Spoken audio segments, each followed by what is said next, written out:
नीरज आता येईल शाळेतून, मग मी आता तिच्यासाठी डाळ बनवतोय. भात तर रेडी आहे, डाळ बनवूया आपण. कढीपत्ता, कांदा आणि लसूण घेतलेली आहे, ऑलरेडी रेडी करून ठेवलंय. आपण आता फक्त त्याच्यात टाकत जाऊया. ठीक आहे. नीरज आली शाळेतून. टोप आता गरम होतोय, राई जिरं वगैरे सगळं रेडी आहे. फटाफट फटाफट डाळ बनवून रेडी होऊया. मग नीरजला विचारूया कशी आहे टेस्ट. डाळ बनवायचा तडका द्यायसाठी मी घी वापरतोय. राई, जिरं, राई,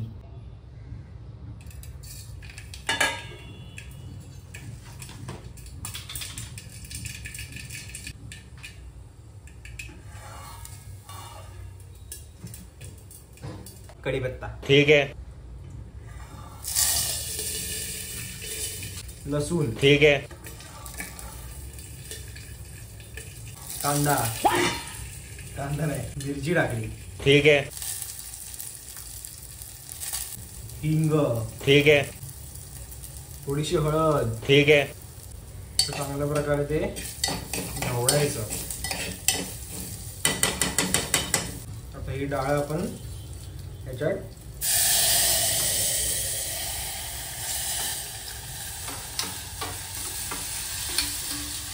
पिंक सॉल्ट, ठीक आहे. आता आपली डाळ रेडी होईल पुढच्या 10 मिनिटात. प्लीज. कशी वाटते तुला डाळ मी बनवलेली? दिसायला काही एवढे खास नाही. कशी वाटते तुला? आवडते का? आवडते. अरे मास्टर शेफ आहे मी. अशा प्रकारे आता आपली डाळ रेडी झालेली आहे. ढवळूया अजून जरासं तिला, सो दॅट सगळं काही उकळून निघेल बाहेर आणि जरा टेस्टला चांगली लागेल. पहिल्यांदा मी असा व्हिडिओ शूट करून टाकतोय. काय चुकलं पिकलं असेल तर जरा इग्नोर करा. जसं टाकू तसं शिकत राहू. हातावर घे आणि टेस्ट कर आणि सांग मला कशी झाली डाळ.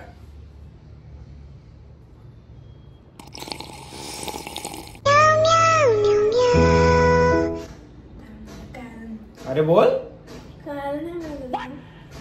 कळालं नाही काय? डाळ पिऊन टाकते का आता सगळी?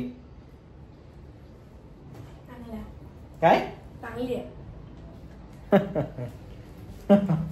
माझ्या हातची डाळ म्हणजे वा, कडक, जबरदस्त. काय सुगंध येतो यार. कडक रे, ठीक आहे. कडक. असं स्वतःलाच असं करा असं वाटतं. कडक.